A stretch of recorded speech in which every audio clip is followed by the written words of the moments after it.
What's up? So Potensic sent me their Atom 2 drone, and I'm gonna be honest with you, for being almost $500, I'm very impressed. Like, it's an extremely good drone for its price. So like I said, they did send this to me to review, but they're not paying me or anything like that, and I've been using it for about a month and a half on nothing professional. I'll kind of explain why that is here in a little bit, but nothing professional, but just casually and just testing it out and just having fun with it. And yeah, like I said, it's very impressive for its price. Let's go ahead and dive into it, and I'll kind of break down the details of my thoughts overall on this thing. First, this thing is laughably small. Now, when you take it out of the package, you're gonna be kind of probably taken aback like I was by how tiny and delicate this thing feels. But I will say, it seems to kind of be built like a tank. I've actually crashed this thing 3 times now because it doesn't really have any safeguards besides like a landing sensor. So you don't have any like safety sensors or anything like that around it. So it's very easy to crash, and I've already discovered that a few times. But even with the crashes I've had, the only thing I've gotten is just a scuff on the body, and I've chipped a tiny amount off the wings, which you can see in this video. But it is just crazy small and compact, and quite honestly, I think that's kind of a benefit of this drone because it makes it like the perfect size for a travel drone. Like, you don't have to take the entire bag with you. You could literally, like, if you knew you were only going to do just one flight with this probably, you could just take the drone, stuff it in your pocket, bring the controller with you, and you're good to go. Now, one thing I'm not a fan of though is the power button placement. They decided to put it on the bottom. It's not the end of the world, but I'm always, with every other drone I've ever used, the power button is always on the top, and for some reason they decided to put this one on the bottom. Just don't really like it. But one very nice little detail is you can actually remove the battery without having to unfold the wings, something that annoys me with a lot of other drones. And it has built-in remote ID, which is great if you decide to, you wanted to fly this thing commercially. Don't know if I would really use it in a pro setting, but we'll talk about that later. Now, before we get into the video and photo specs, I want to just talk on this controller, because genuinely, this is probably the best mobile phone controller I have ever used. Most mobile phone controllers require you to mount your phone to the top, which is fine, it gets the job done, but it doesn't make for some very awkward weight distribution, so it's understandable. Most everybody always prefers the type of controller where it just has the built-in screen. Now, Potensic does offer that. They didn't send me that with my bundle. They wanted me to review it with just the phone controller because they're trying to sell more of those units. I get it. I was a little disappointed, but I get it. But yeah, I mean, nonetheless though, I'm not disappointed that they sent that. I was at first. I will be honest. I was a little disappointed at first, but I'm impressed. Like, genuinely, I mean this. Like, this is like, of anything, it's like Potensic put all their money into the controller to make this thing extremely well built, and it's very impressive. The biggest thing is the way your phone mounts. So your phone mounts into the actual middle of it instead of on top, so you have like perfect weight distribution. Then, not to mention, you have these big beefy grips, like you get a great handle on it. So if you have big hands or small hands, it's very, very comfortable. But outside of build, that's where the cracks start to show through. This thing has some pretty rough connection strength. Now, drones of any type, you have to use line of sight for the controller to connect to it. That's the way it always works. But there is some pretty strong leniency with most drones. Like, you don't actually have to have the controller pointing directly at the drone to have a good connection. Like, I've flown from the back side of a house where I'm shooting the front side of the house plenty of times with my Sky Rover and with the other drones, and without any issues at all. But this drone, if you're not looking directly at it, and if you're not keeping the controller continuously pointing at the drone, you will lose signal strength pretty fast. And even then, once you start to get too far away, and it doesn't have a whole lot of distance before you start to lose signal strength. So it's pretty rough. I wish that even though I really love how well built the controller itself is, I do wish they would have just spent a little more time on the actual software of the controller just to really strengthen those bands up so you can get a much better connection. Alright, so now let's talk about its video performance, and quite honestly, this is probably in my opinion, the most disappointing part about this drone. So it shoots up to 4K 30, which is perfectly fine. I'm not expecting to get 4K 60, especially out of a drone from this price. Probably wouldn't want 4K 60 anyways from a drone with the sensor this small. And it can also shoot log, which usually I'm a fan of. I really love log shooting. I'm shooting in log right now on my Sony cameras. I try to shoot in log as much as I possibly can.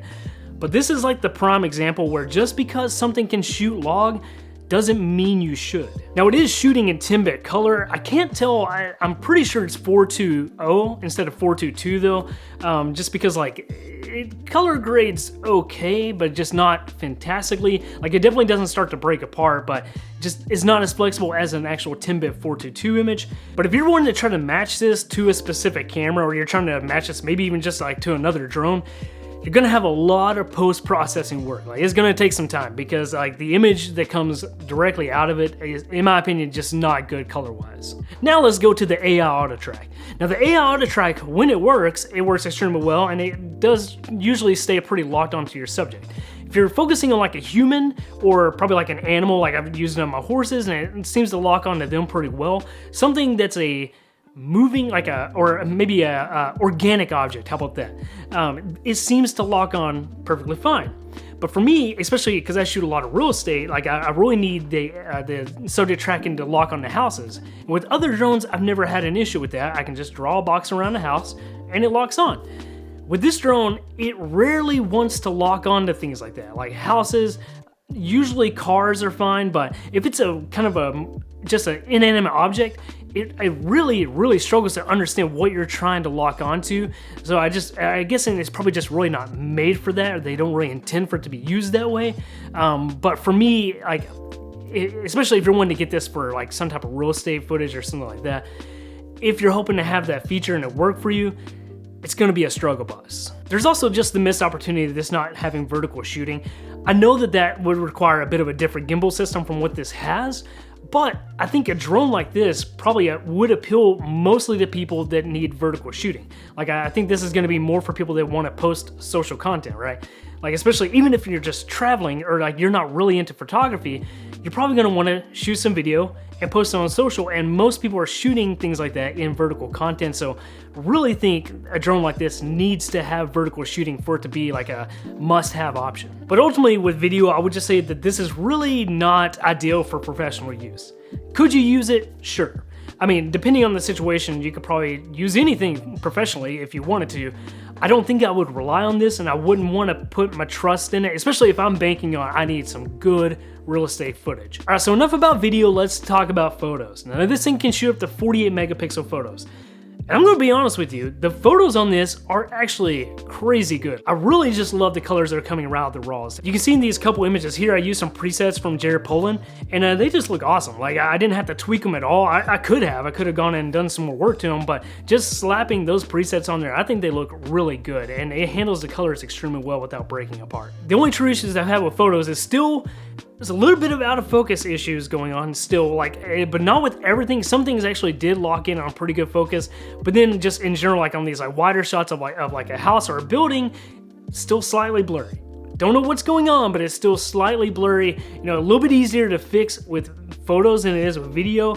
Still slightly annoying. Then the other thing is, every once in a while, now I have it set to RAW plus JPEG, but every once in a while it only captures a JPEG instead of a RAW. That's not the end of the world because even the JPEGs from this camera are still pretty flexible.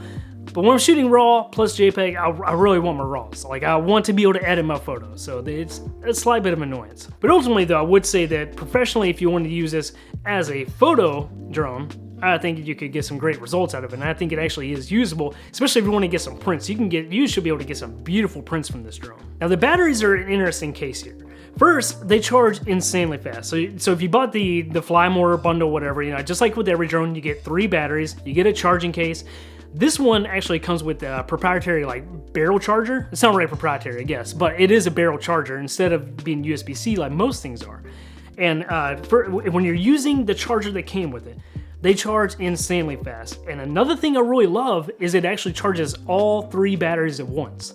It's pretty unlike other drones. Pretty much every other drone I've ever used, it charges 1 battery at a time, and it can take a little bit. But this one charges all 3 at once, and they are done lightning fast, if you're using that charger. Now what's interesting though is on the charging hub itself, it does have a USB-A power out, but it doesn't have a USB-C in on the charger. However though, each battery has a USB-C port. So you can charge each battery by themselves via USB-C, but you can't charge all 3 at once with the USB-C cord.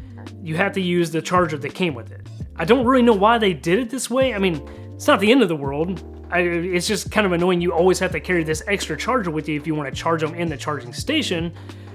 But whatever. I mean, at least each battery has USB-C, so I can give them a bit of a pass there. It's just very strange. But thankfully though, I mean, like I said, they charge extremely fast. But my biggest issue that I have with the batteries is that they deplete extremely fast when not in use. Like seriously, like if you let them sit for a week, you've already lost probably about 20 to 25% of your battery life.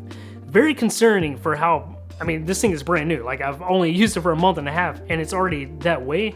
So I don't know, like in the long run, like a year or 2 years from now, how well those batteries are gonna hold their juice. So the biggest thing I've learned is that right before I wanna fly this drone, I just make sure I go ahead and plug it in, get it fully charged back up, because it'll fully charge from that in like probably like 10 minutes.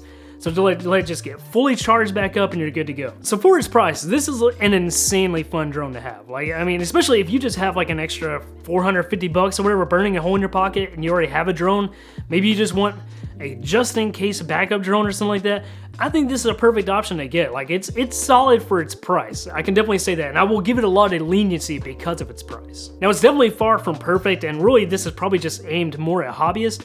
Unless, once again, like I said, if you are a photographer and you're wanting this for some professional-ish photos, then I think you could actually get some pro use out of it. But for the most part, or for the vast majority of people, this is really just a hobbyist drone. Like, it's probably nothing more than that, especially if you want to shoot video with it, because its video specs are, just the video issues in general are pretty rough. But what impresses me the most out of anything with this drone is its survivability. I mean, I've crashed it a couple times pretty dang hard, and it just keeps on trucking along, like no damages at all. There's a lot more to this drone that, you know, I just didn't really go over because a lot of it just didn't pertain to me, but look up some more reviews if you're really interested, or if you're like some deep dives into the drone if you want to know more about those modes.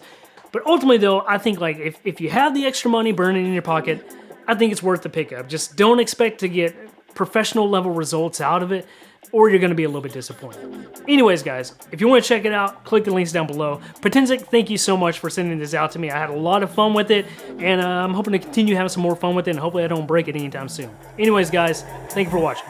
Peace.